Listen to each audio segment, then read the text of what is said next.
Hi, I'm Zeke Listenbee. I am from New Albany, Mississippi, born and raised here. I grew up,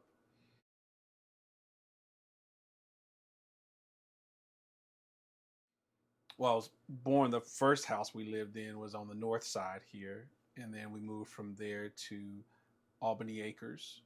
And we lived there maybe about 2 or 3 years. And then we moved from there to the Ingomar community. And my mother is still there. We've been there since September of like 87 or something like that. So I was born and raised here. When were you born? November 29th, 1979. So you're how old? I'm 45 years old. And your parents' names? Frank and Linda Listenbee. And were they from New Albany? My father was from Pontotoc. He moved to Wisconsin when he was in eighth grade, and then he moved back to Mississippi in 1978 um, to be with his mother because his brother was dying. So he came back to be with his mother. And in the midst of all of that, he met my mother when he was playing at a church. And so, oddly enough, Miss Mary Beasley was the one that found my father playing at a church and was telling the group that my mother had like a singing group. It's like, hey, we found this piano player that he could probably come and play for our group. And he and my mother met and started dating and got married. And that was kind of how everything started. My mother's from Ingomar, born and raised in Ingomar, still lives in Ingomar. So, yep. And you have a brother? A brother, Dietrich. Dietrich is 7 years younger than I am. And he lives in Houston, Texas. He's a phenomenal musician. And we both, W.P. Daniel High School, part of the band program, just New Albany kids. How did your dad learn to play the piano? His cousin, his name was Walter G. Bates, Walter Gene Bates, and he's from Pontotoc. He was actually one of the first African Americans from Pontotoc to go to college. He went to Russ College in 1950, graduated in 1954, and when he came back home, he started band programs in Aberdeen, if I'm not mistaken. I want to say maybe even Pontotoc, because the schools were still segregated there in the 50s. So he was the band teacher there. So my father grew up under his tutelage. He was a phenomenal teacher, just incredible, incredible teacher. He's a math wizard. He was still like, I'm kind of rambling, but he was our cousin. He was still tutoring calculus at 80 years old. And so he was a phenomenal musician. So he taught my father and a lot of other people there in the community. So that's how my father got started playing piano. So you had a piano in your home growing up? Mm-hmm. The piano that my mother still has is the piano that Miss Gibson gave her when she was in school. Like 1968, 1969, gave her a piano, and that's the same piano I learned on when I was 5 years old, and my brother learned to play on, and it's still in our house. And I still play it every time I come home. Miss Gibson, the music teacher from B.F. Ford? That's correct. Mm-hmm. She was a voice teacher. My mother said she was a voice teacher and also a piano teacher also. So yeah, she gave her that piano. Why did she give her a piano? I don't know. My mother was just a singer, and I guess she just gifted her with this piano and believed in her. And my mother was even talking about her the other day about how much she inspired her and really spoke into her life and encouraged her. So, Was that Leota Gibson? I believe so. It was Mr. Gibson's mother. Mr. Gibson, the teacher? Yes, Mr. Gibson's, Mr. Gibson, the teacher. He was like the science teacher. He retired when I was in junior high. Right, I never had him as a teacher, but it was his mother. Okay. She was like the famous teacher at BF, one of the famous teachers at BF Ford. I think she was the teacher who took the seniors on the field trip every That's year. her, same lady. Mm-hmm. Yeah. Who was the first person who kind of sat you down in front of the piano? My father. My father, Frank Listenbee, he was he was an interesting teacher. All of my lessons were, he was really strict. I remember him saying that you don't have to be a musician. Like he never expected me to be a musician, but his requirement was is that if you were going to do it, you were going to be good. So my first lesson was when I was 5 years old, out in um, Albany Acres, and he sat me down and showing me kind of where all the different notes were on the piano. We were just off from there. And December, that'll be 40 years ago. It's nuts. It's crazy. Yeah, 40 years ago. He started me on the John Thompson books, um, little red and white books, and he started me reading immediately. My ear was beginning to develop a little bit even at 5, but he started me with sheet music immediately. So I took lessons. What from him? I took for a year, and then my cousin Walter Jean, who taught my father, when he left Mississippi, he moved to Detroit, taught school in Detroit for 30 years, and he moved back to Mississippi. When he moved back to Pontotoc, I started taking lessons from him, and I took from him for 3 years. So my mother, every Friday, when I would get out of school, and she would get off from Mohaskell, Futorian, whatever the name was at the time, we'd drive all the way down to Pontotoc, and we do lessons every Friday, and that's how we made it happen. Eighth grader who will play an original composition on piano.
Are you especially challenged by like a really difficult piece of sheet music, or would you rather try to figure it out on your own? That's a good question. My ears started to develop with Miss Betty King when I started taking lessons from her. Um, I didn't do sheet music as much because it was so much faster to learn it by ear. So unless I'm directing an orchestra or something like that, or I'm reading like jazz band music, I don't get a chance to. I don't read that much. If I'm creating music, yeah, I'll read it, and I'll write it and stuff like that. But for the most part, um, my ear just developed so fast, and it was just, you know, I cut the time in half, even in less than that, to be able to learn a piece of music. So What's the hardest piece of music you've ever played? I tried to do part of Rhapsody in Blue, which is a George Gershwin piece, which is pretty difficult. That's probably about the most difficult one that I can remember trying to do. And I did that when I was a freshman in college. But that's probably like the last piece of um, difficult classical music I tried to do. Is there a genre of music that's more difficult than the rest? No, I believe that any of them that you're going to do correctly, there's some difficulty that comes along with that. So, learning how to play music is not that hard. Learning how to play it correctly is a different story. So, yeah. Do you enjoy playing with others? Yes, most definitely. Creating music with others. Um, I've always enjoyed that. I think that was one of the main reasons I wanted to get into the band program um, in New Albany, was just to be able to hang out with other people and collaborate with music and stuff like that. So I've always been a big proponent of doing that. But I'll sit for hours and play. I've been doing that since I was a kid, so I still do that today. Just sit for hours and just play piano by myself. As a child, you I'm assuming you knew that you had something different than other kids did. You were gifted in a different way. Did you know that? I didn't really pay it any attention. I just liked it, you know, the same way someone else who plays sports, they just like playing baseball or basketball. That's just something I enjoy doing. So I never did compare myself to other people. Now, the only thing I did pay attention to is that if I heard someone playing piano or playing an instrument and they played something that I liked, I wanted to learn it. But I never did like, compare myself to other people. You didn't sit around and go, "Oh, this is what I'm going to do." Oh, no, no, no, no, no. Um, that was never an option that was presented to me that you could do music for, unless you were going to be a teacher. The other options never were presented, you know. So I didn't learn that until much later. Yeah. The career counseling that kids get today was not No, developed. it wasn't part of career day to be a full time musician or a worship pastor, a producer or a songwriter. That wasn't part of the whole scheme of things. Which is kind of crazy because those jobs did exist, Mm-hmm. but people didn't tell kids that you could grow up and be that. Well, it wasn't looked at as something that was stable, you know. Probably even to this day, people look at musicians as vagabonds, and that's kind of the way it goes. But I mean, the Lord's blessed me to be able to do what I'm doing full time now for 20 years, and it's provided for my family, and it's something that I enjoy doing. So yeah, you can make a career out of it if you know how to harness your gift and use it well. So And how do you do that? study. I think I was always, from a little kid, I was always studying music. I was always listening to music, listening to records. Excuse my voice, allergies.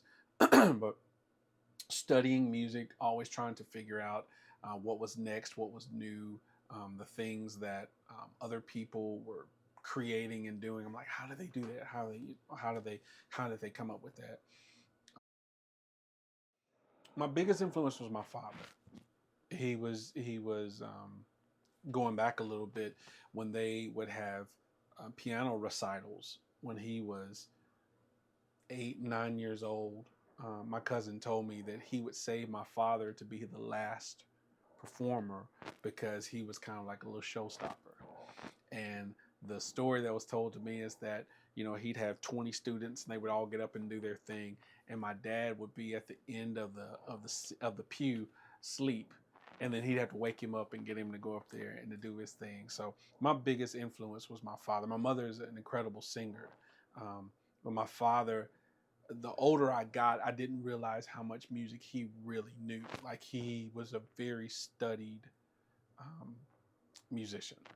Incredible. I mean, I can remember, whether we were sitting and talking with, Sam Mosley and Bob Johnson, he could have conversations with them.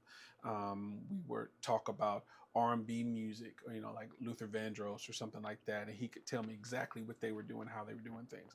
And then one day we were randomly having a conversation, and he started telling me about different pieces with Leonard Bernstein, and I'm like, how in the world do you know all of this stuff? So he was really studied.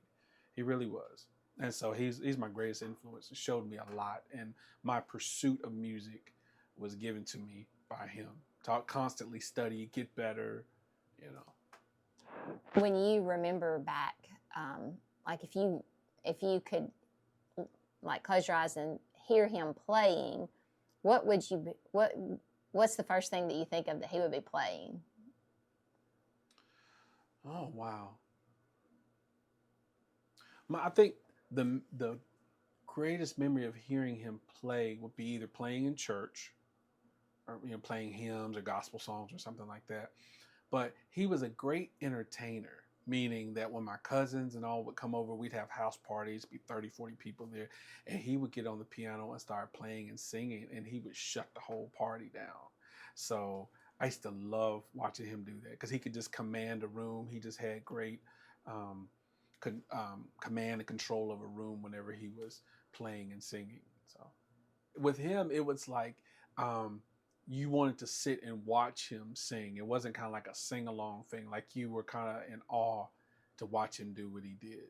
And he was a perfectionist. He cared about making sure that it sounded right, that it felt right, that people connected with what he was doing, no matter whether he was in church or anywhere. So he was incredible at doing that. Did y'all have a nice album collection at home? Yes, and I stole. I mean, I took the albums with me when my father passed away. It'd be 15 years ago this October. I took his record collection, and I have taken it with me across America wherever I move. So right now in my office, I have these huge windows, and I took all of his albums and I put them all in the window. So my office looks like a record shop. So I collected all of his stuff, all of his Earth, Wind, and Fire records, all of his Luther records. He was a big fan of the Hawkins, Edwin Hawkins and Walter Hawkins. Edwin Hawkins is the guy who wrote "Oh Happy Day" that everybody loves. He's a big fan of them, and yeah, I took his whole collection and still have it. Still has his signature on there from stuff he bought in the '70s and stuff. Which ones are your favorites? Probably the Hawkins records, because I remember as a kid going downstairs and putting them on the turntable and trying to learn all of that stuff. And then he would come in and he'd start playing it, and I'm trying to watch his hands and figure out what he was doing. So I would say all of the Hawkins records probably would be my favorite. And there was another lady by the name of Vanessa Bell Armstrong from Detroit, and he would buy all of her stuff. So yeah. Was your dad in any bands? He was in bands when he lived in Wisconsin. When he moved back to Mississippi, he wasn't like officially in any bands. He would play with Mosley and Johnson periodically, and they were always having conversations, and he would help arrange some of their music. But about the time I came along, he wasn't like in any bands or something. But he would sub, like if somebody couldn't be there, like he would sub. Like all the musicians do. Pretty much. Another. But his main spot was in church. He was always in church playing. Well, what about your mom? How does she influence you? My mom's a great singer. My mom she's very heartfelt in everything she does. She's very sweet, very genteel. I guess that's the term I think of. And she's very sensitive. So I think the sensitivity that I have to music, how it sounds, does it reach the heart? I think I got that from my mom. Because she sings from her heart. She's a very, very good singer. So, her home church is Pleasant Grove Baptist Church, which is in Ingomar, and so she sings in the choir there. And I can remember as a kid being choir rehearsals, and my aunts and my mother and a lot of other ladies that are still living, men that were in the choir there. My dad would be at choir rehearsal, and so it was always music going on, and my mom was a huge part of that. Every lesson that I had, my mom was the one that took me to it. So she was not just a support, but taking me there, but also just being a great singer herself. And she had music that she liked, and she would let me hear that stuff too. It was not. When did you know? Okay, somehow or another, this is what I'm gonna do. 11th grade, about 10th or 11th grade. For some odd reason, I was the student conductor of the band. Mr. Eubanks let me be the student conductor my junior year. And periodically, like if he was out, he would let me, there'd be a sub in the room, but I would direct the band while he would be gone. And I just got this music bug of being, it never crossed my mind. I wanted to be a dentist. Initially, that's what I wanted to be. I remember telling my dad that, and he was like, "Why would you want to dig in people's mouth?" But I wanted to be a dentist. I think I did like a book report on being a dentist or something. But about the time I got to 11th grade, I was like, I think I want to teach people band. I want to teach music. And so 11th and 12th grade, that's all I thought about was being a music teacher, music education. So you graduated what year? Graduated spring of 98, excuse me. Okay. And then what? Went directly to Ole Miss for music education. And the band director at the time, his name was David Wilson. He just retired last year, 2 years ago. I think he retired maybe 2 years ago, and he was a huge influence on just teaching me leadership. Um, we always say how to teach the kids how to blow in the right end of the horn. You know, um, so yeah, I went there in the fall of '98 and began my pursuit to be a band director, and that's all I knew that I wanted to be. You know, I say that because no one ever presented any other options. Because even when I got to school at Ole Miss, it was either you were going to be a classical musician or you were going to be a teacher. There were no other options to do that, and so I went the education route. About time I got to my senior year, I knew I wanted to do music, but I didn't know if I wanted to be a teacher. I got a job with a friend of mine at Houston High School. I became their low brass kind of technician or whatever, and I did that for about 3 or 4 years, and I loved it.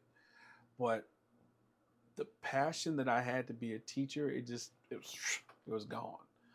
To do music, study music, do as much as I could with music, that passion was there.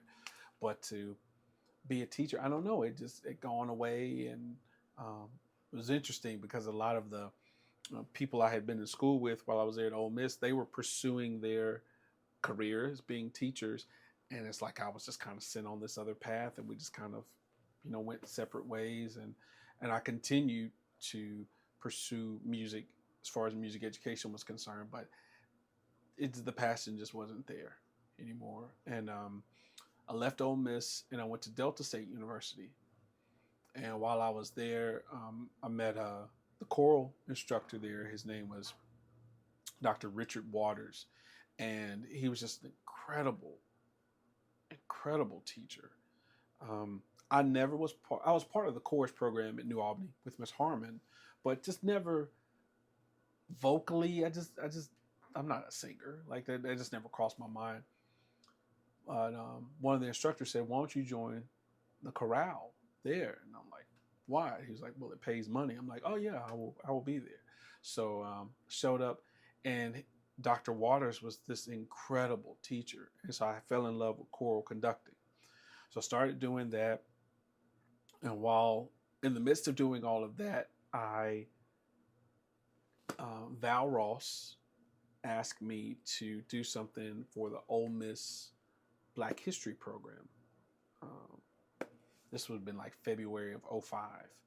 And she asked me to be Ray Charles for a program. And I had a singing group at the time. So I took the skills that I'd learned from Mr. Eubanks and Mr. Cole and some other professors there at Ole Miss, and I charted out Georgia on my mind and created my own version. And I gave it to Dr. Waters. And I said, "Hey, could you critique this for me? Just make sure that it sounds okay." So he critiqued it and he said, "Yeah, I'll be using that this spring during our concert." And I said, "No, I didn't ask you to use it. I just asked you to critique it." He was like, "No, it's great. We're going to use it." And that started my journey as being a choral composer at that moment. And that never was in the books. Again, that wasn't part of career day, be a choral composer. And it just led me down this other path of creating music in a different vein, you know. While I was at, I think right before I left Ole Miss, the Lord just changed my heart completely. Just went in a totally different direction, you know. And so I go to Delta State. I'm doing music education, doing this choral composing and all this stuff like that. And the Lord would have it, He just shut the door in Mississippi all of a sudden. And it was time to leave. And that was not in my plans to do that, but the Lord just shut the door, but this other door came open. And the Lord had really probably been moving on my heart probably for the last year, but I didn't know what that looked like, because, I only grew up seeing preachers in one way. So unless you were the pastor of a church, unless you were an evangelist or something like that, there was no other picture of what that looked like. So I moved to North Carolina in January of '06. and I get hired as a worship pastor at this church. I'm like, what is a worship pastor? This term didn't even exist in Mississippi, or at least in the group of people I was around, didn't even exist. And I became worship pastor of this predominantly white church in the middle of the mountains in North Carolina. And I'm like, God, what are you doing? This was not on my list of things to do, but it has. I'm glad that I said yes to it, and I'm glad that I've gone down the path I'm going. And I think it fits me like a glove. It's where I'm supposed to be, and I get a chance to affect people just in a different way. I was going to be a music educator. I get a chance to use all the stuff I learned from there. I just use it in a different way and get a chance to impact their lives in a totally different way. So I started Pleasant Grove, kind of born and raised there. And then for a season, we went to, now it's called Holy Temple Church of God, but it used to be Reeve Street Church of God, which is down the hill from BF Ford. It's a little white church there. And my cousins, they were the pastors of the church there. And that was our Pentecostal experience. And I mean, the experiences I had at Reeve Street Church of God as a kid, I mean, when I get a chance to produce now, it still affects me. The sound that would come out of that building, the people there, and it affected my life forever. So we went there for a season, and then we went back to Pleasant Grove, and I was at Pleasant Grove right until I got to high school, and then I went from Pleasant Grove to Watson Grove, and I stayed there between Watson Grove and Zion Chapel. I was there from age 15 until I was 21, and then went on from there. When you were the season of Reeve Street Church, what was happening in there, and who was making that happen? Everybody. It was so much life in there, and there was tambourines, and it was the wooden floor, and it was everybody sweating in there, and it was just the Pentecostal, their Church of God, but the Pentecostal experience there, it's like it was nothing like it. Like I never experienced anything like that before. And Pastor Charles Farrell, Bishop Charles Farrell, now, he was a pastor then, when I was a kid, and then my cousins, Charlisa and Tink, they, part of the choir and everything. And were you playing? No, I was just part of the choir. I went there when I was in second grade. I was there from second grade until I was in fourth grade. And just, because at the time, Pleasant Grove didn't have drums. So it was just different. The sounds were just totally different. And again, like I'm producing a record now, and I probably would say 90% of what a person would hear on that record was affected by Reeve Street Church of God. It huge impact on my life. Do you think that can be captured? I think it could be captured. I think it's something that has to be experienced. It's not like I hate when people think of those experiences like a novelty thing. It's like, no, it's an experience that it affected my whole life, of how their expression of how they would sing, and how they, the hand clapping, the foot stomping, and it was just incredible. I mean, I can't say anything greater about it. It just really just affected my life. But the Baptist side of things did too. So I equally enjoyed both, because the Baptist sound of Mississippi or even New Albany, it has a sound. What's that? It's more like hymns. At the time, we didn't have organ or drums, but it was like the hymns. It's the way they sang, the types of songs that they sang. There were no tambourines. It's just a different experience. When people think of like the older Baptist sound at the time, that's kind of what it reflected. But we had a youth choir there, and we were we were very involved. We were singing modern songs, but you got both worlds. You got something that was really modern for the time, but you also had like the older people there that they kept us balanced with everything. So it was a weird, excuse me, it was a real well-rounded experience at both churches. What caused the moving back and forth? I don't know. Like I just, I was a kid. You just jump in the car wherever your mom went.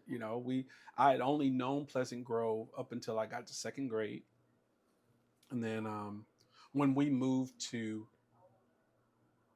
Ingomar, I started staying with Miss Nanalu Edwards, and so she was a member of Church of God, and so I pretty much kind of became one of her grandkids, and I love her dearly. Oh my God, that's she means the world to me. But I would go with her grandkids on Monday night because her son drove the bus, so I would just go with them over to there. So it's just kind of all just kind of happened. Like it just wasn't like a deliberate. Well, we're not going to go over here. We're going to go over here. It just kind of just all just happened all at the same time. Just different opportunities. Mm-hmm. Yeah. Mm-hmm. It's almost like a movie It in really, my brain. it really was. There's a scene. And I did some work in the movie The Color Purple. I knew that's what you're about to say. And that's what I'm seeing. Well, the church scene that I did reminds me, even the way I arranged the music for that portion of it, it reminded me of Reeve Street Church of God. That again, it's stuck in my ear of that sound, that expression, the drums, the organ, the hand claps, the shouting, all of that. Like it was just huge. Yeah. The floor. Yeah. You said the floor earlier, and that's when I was really like, oh, it's the floor. Mm-hmm. It's the wooden floor. It's the windows. It's the windows. They had did they have? I think they had 2 window units in the back, if I'm not mistaken. But it was so hot in there, they might as well shouldn't even been on. But it was just, we had what we call choir days, and so all these choirs would show up, to sing, and they'd sing what we call an A and B selection. So everybody would sing 2 songs, and then another choir would get up and sing 2 songs, and it was like a movie. It's like what movies try to reproduce now. That was just normal for us, and it was great, either at the Baptist churches or at the Pentecostal churches. It was like that. And the beautiful thing that I remember, because now that I'm older, when you learn about churches who don't really, what we call, fellowship with each other, it's like, oh, those are the so-and-sos. And when I was a kid, we just all were in each other's churches. You go to your church on Sunday morning, but if there was like a program or like a pastor's appreciation, a choir day, or usher day programs, we were just all at each other's churches. And I love growing up like that. I love growing up like that. And I think anybody who experiences my production, you'll hear all of that, from these different churches. So I was there 5.5 years. We got married and started our life there in North Carolina. It was a church called New Covenant Church, and it was about 20 minutes west of Asheville, North Carolina. So it's in between Knoxville, Tennessee, and Asheville, North Carolina. And so I was a worship pastor there for 5.5 years. We had 2 kids there. And then I got the opportunity to move to Houston, Texas. And I'd only been to Houston once. And I want to make sure that I place this statement in here. I never intended to leave Mississippi. Like I didn't know anything else but New Albany and Tupelo and and all the other little counties around. I didn't know anything else. So when I moved to North Carolina, it was kind of like New Albany, but the mountain version of New Albany. But then when I got a chance to go to Houston, I was really the country mouse in the city. I'm like, whoa, this is incredible. But the Lord sent me to this predominantly Nigerian church. And I'm like, and I used to tell them, I'd stand up in front of them, and I'm like, I am a kid from Ingomar, Mississippi, standing in front of people who, in my choir, I probably had 5 to 10 nations in my choir. different nations in my choir. And I'm like, what do I know about teaching music to, to people from all these different cultures? But it was incredible. It was incredible. And I learned a lot. All my kids, Sunday school teachers were Nigerian, and the majority of their friends at school were all from India, so it was incredible. So ended up going to Houston, Texas. I was at an Assemblies of God church there for almost 6 years. And then I went to a real large Southern Baptist church and did that for 2 years. Then I went to Longview, Texas, was there 2.5 years. And now we've been in Atlanta for 3 years.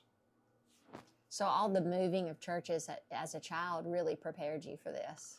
I guess so. You know what? I never even thought about that. You're a good therapist. That's good. I never even, I never even considered that. I guess it Not did. that it caused you a problem, but it prepared you. Yeah, and I never was a church. They used the term church hopper. I'm kind of like an introverted person who likes to just kind of get where I'm at and just be there.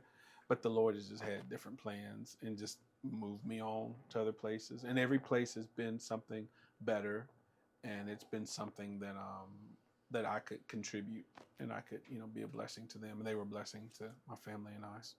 When I was in college, I met a guy, and he had just gotten back from California, and we were working on some music together. And he said, "Man, you'd be a great producer." And I'm like, "Yeah, what's that?" And he was like, "You would be an incredible producer." And I think I'd started writing songs and whatever. But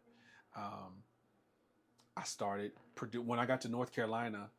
I'm away from home. I have no friends, and it's my wife and I, and we're both trying to figure life out and stuff like that. So I started writing songs and learning how to produce and create my own music to go along with all of that. And I just kind of figured out how to make it. I've always been a studier. So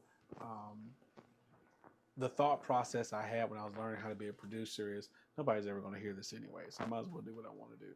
So I would just I'd study music from the 50s, and then I'd create music that sounded like it was from the 50s. And I'd study music of the day,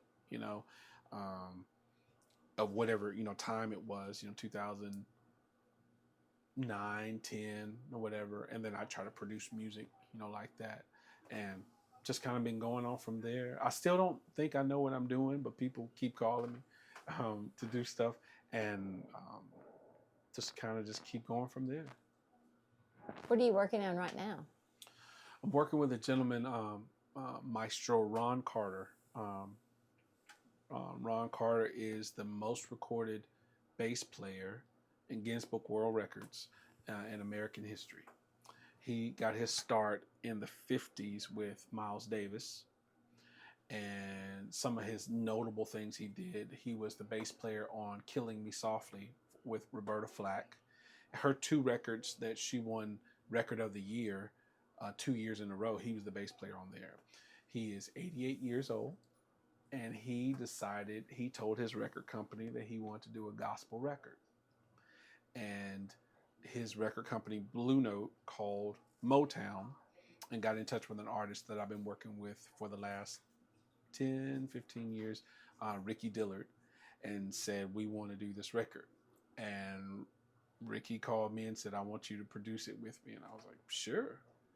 And unbeknownst to me, Ricky had been listening to this kind of gritty, grassroots, old school church sound. And I had been kind of getting back to some of my roots too. So when we got together, we started kind of going through some music together. And he's like, "Man, I've been listening to this." I'm like, "Interesting. I've been listening to this." So they gave us a record of hymns, 11 hymns. And they said, "Y'all just do what you do." And so some of it sounds like Reeve Street Church of God. Some of it sounds like some New Orleans stuff. Some of it sounds like old quartet stuff. And it's stuff that's made to go in a movie. I would say that. Like it has like a soundtrack kind of feel to it. But he's an upright bass player. So all the songs have upright bass on it. And it's going to be incredible. I really believe that it's going to go really far. Is he coming in to record his parts? Yes, he's going to be going in the next couple of weeks to record his part. So we pretty much kind of finished our stuff, and all the soloists and the choir and all the arrangements and all the band stuff. All that stuff has been done. So he'll go in and do his part, and then hopefully it should be released in either August or September. But the reviews that we've gotten back from the people in LA, they love it. They think it's incredible. So we'll see what happens. What's it called? I think it's just called Hymns. Ron Carter presents hymns or something like that, but I don't know just yet. So I stay out of that part of it. Does Ricky bring in the choir? Oh yes, his choir. They're not human. This is the best choir that you've ever heard, and it's the best choir you're ever going to see. They are amazing, and so we flew up to Chicago and we did their recording for like 4 nights, and I just stood in the room with my mouth open, like I'd never up close never heard anything like that before. And they've been with him 35, 36 years, and he could just drop his hand and they know exactly what to do and how to make it sound. And it's I don't know any other way to describe it. They're not human. I just tell him that all the time. He must be from some other planet. So I guess Chicago must be another planet. How do you go to sleep after a night like that? It takes a while because you're so keyed up, because we would finish every night around 10, and then I would stay up and I would write all the sheet music out, and I wouldn't go to sleep until like about 3 a.m. And then we get up the next morning about 9 or 10 o'clock, start doing it again. It's a great rush, to be able, because your creative mind is going. So yeah, it takes a while to go to sleep after that. I was a producer on his record, and then I was an arranger for the music for 2 of the songs for The Color Purple. So the church scene, and at the beginning of the movie, with Tamla Mann starts singing, I arranged that song. And it was written by a gentleman by the name of Stephen Bray, who is Madonna's boyfriend, who wrote her first 5 or 6 hits. A lady by the name of Brenda Russell, who is an R&B star from like the 70s and 80s. And a lady by the name of Allie Willis. You ever heard of Allie Willis? She was the lady who wrote the theme song for Friends. I'll be there for you. So she wrote that. And she also wrote Boogie Wonderland for Earth, Wind & Fire. So I took these 3 people, I took their song and I redid it. And I didn't realize who they were, because when you get in work mode, you're not thinking about all those type of peripheral things. So we're in LA in the studio, and this gentleman keeps coming to the piano. He says, "Man, I really like your arrangement on this song." And I was like, "Oh yeah, cool, great." So we keep working on the song. He comes back in again. He's like, "Man, I really like your arrangement. I really like how you flip that up and whatever." And I said, "Cool, man, thanks."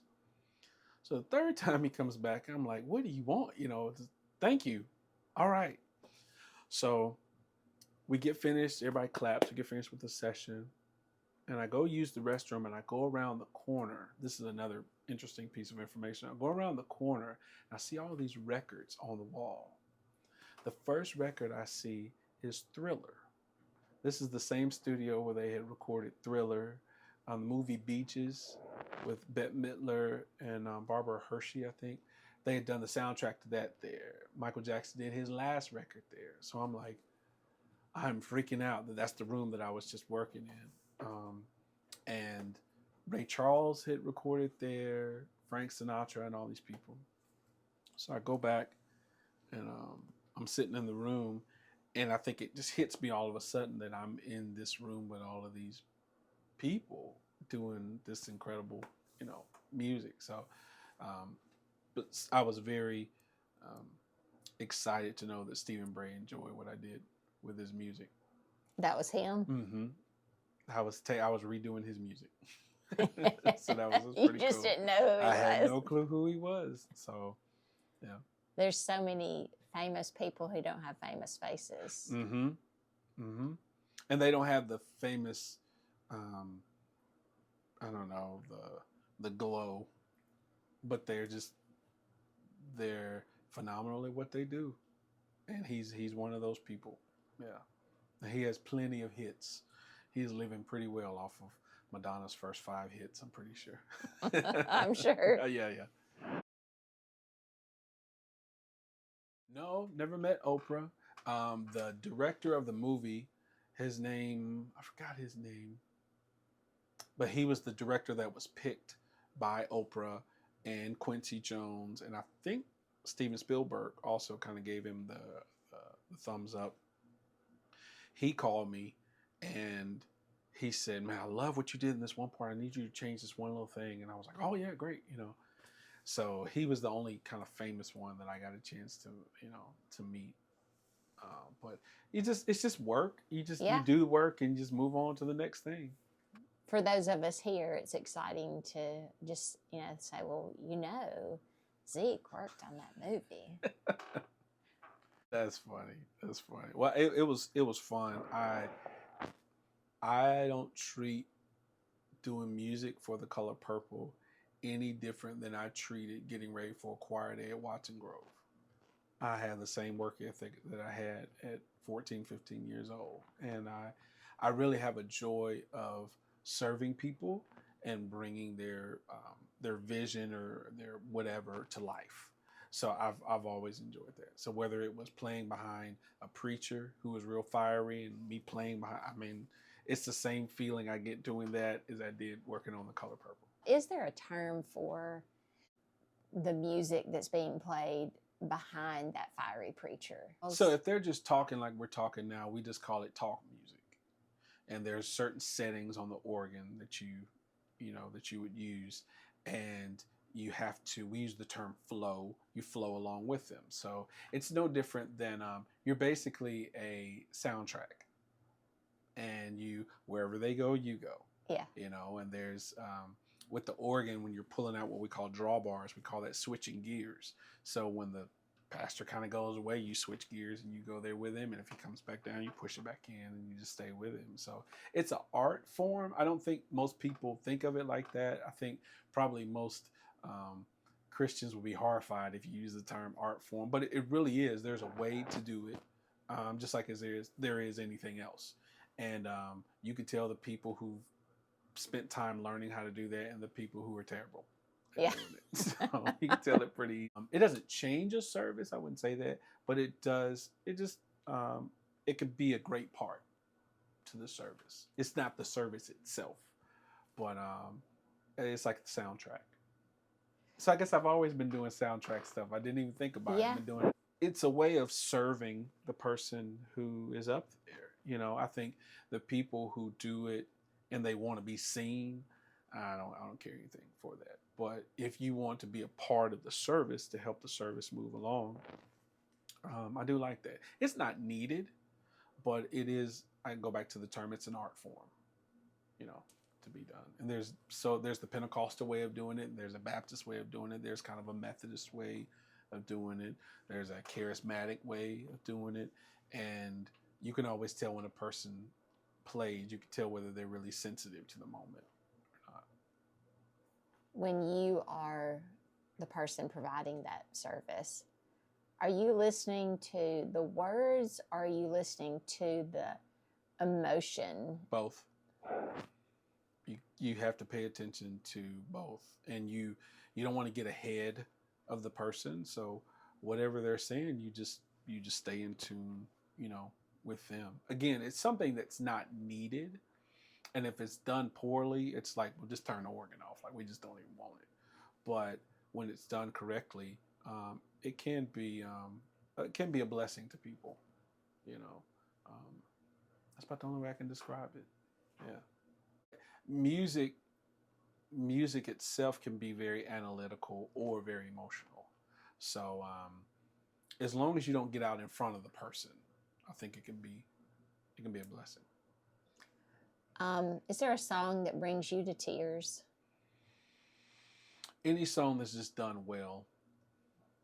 I don't really have a favorite. I don't think I've ever had a favorite song. I think that any song that is, it's done well and it's done with the correct emotion. God forbid it be out of tune, but you want to be in tune, and it's presented well. You know, any song that's done poorly, nobody wants to hear it. So as long as it's executed well, I'm like, man, I'm all for it. So, and being in different types of denominations over the years, I've been in some services where it was just all hymns, not hymn arrangements, but straight from the hymnal. And those services are just as powerful as ones with the drums and people hanging from chandeliers and stuff like that. I'm always working. Um, that's like the best advice I can give someone who wants to do something in the industry. You don't ever wait for a call. Like you're either a musician, you're a producer. So what does the producer do? He produces. What does a songwriter do? They write songs. So either you're doing it or you're not. And so I don't wait on people to call me. I've just always been doing it. So I don't have anything as of now. This record with him has taken up a large portion of my time, but um,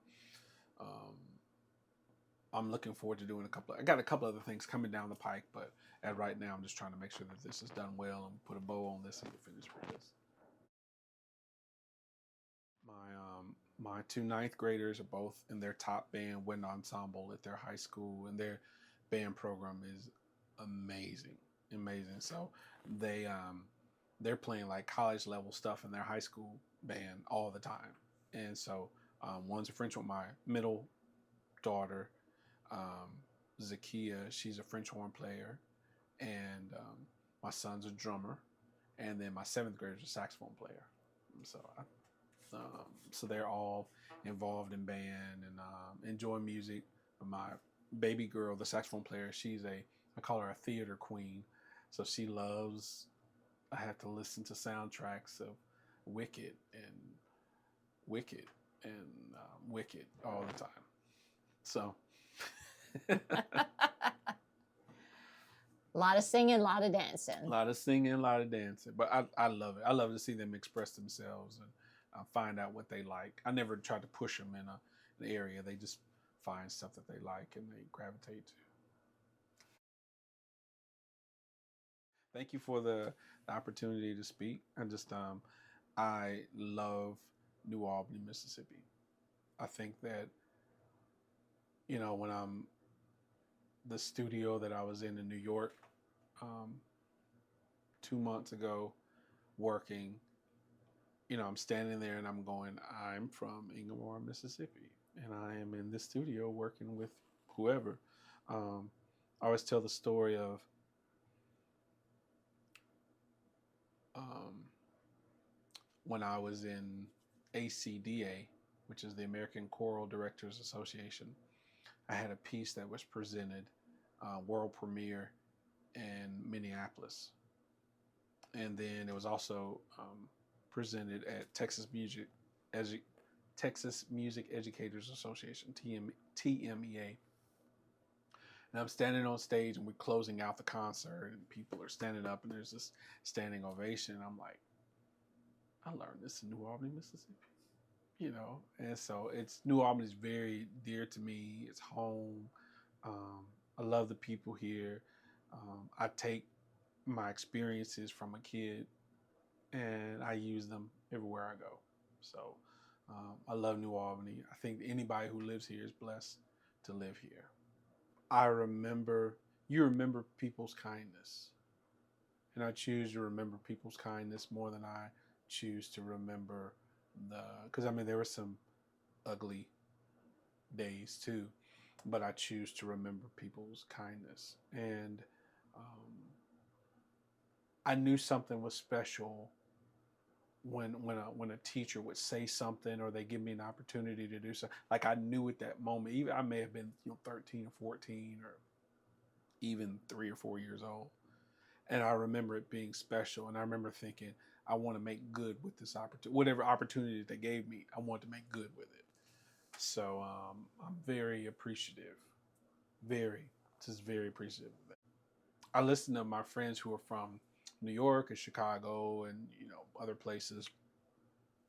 They talk about their upbringing in music and the people that, you know, influenced them. And I'm like, I had just as rich of an experience. And I'm thankful that I had parents who didn't put up walls in between music. You know, I had some of my friends, you know, their parents would not let them listen to certain types of music. With me, those walls weren't there. So they all lived in the same house, and you could, you know, you go in this room and it was the R&B room. You go in this room, it was the I remember when I became a junior. I was junior in high school. Me and Brandon Garrett, Mary Beth, Andy Hall, who else? Jamie Shorter, Will Coleman, TJ Basil. Who else was in there? Leslie Crum, Mr. Cole's stepdaughter. We started this band. And I remember being in the back of the band hall, and Brandon and Robert Hall were in a band, but they broke up. You know, the band broke up or whatever. And there was this talent show coming up, and Brandon was like, "What if we started a band?" And I'm like, "Yeah, all right, let's start a band." And it was the coolest thing. I got a chance to use my songwriting. My writing horn parts, your skills, and Mr. Eubanks has showed me and stuff, and it was incredible. So those experiences, when I'm sitting there having to chart out something for some choir or some big time musician, it started in New Albany's band hall, you know, writing out parts. That stuff. I'm real nostalgic. I say that, real nostalgic. It means a lot to me. Well, I saw a picture. I found a picture of us in the New Albany Country Club. This my senior year. Yeah, my senior year. And we were the band that did everybody's birthday party because the Paul Rainey band was too expensive. So y'all were like junior. They could hire us for $300. Paul Rainey Jr. Oh yeah, we were Paul Rainey Jr. But it was in my mind, I was like, how do I take what Paul Rainey's doing and what Sam and Bob are doing and bring that together? But we were kids, you know, so we're trying to sing songs about, you know, infidelity, and we're like, you know, 17 years old. Yeah. It's crazy. I got one clip of Mary Beth singing Etta James' Tell Mama. And like, she's pure as the wind-driven snow, and she's singing the song about tell mama what you need. But we had so much fun. Oh my God, we had so much fun. Man. More kids should have bands. I think they should.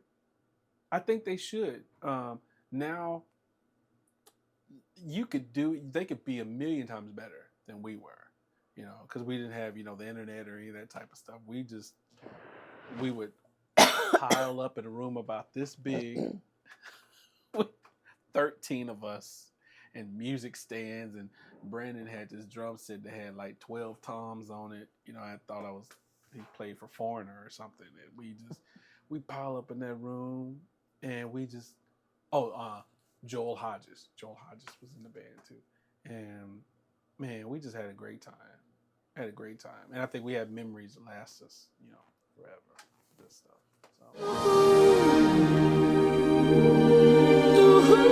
So.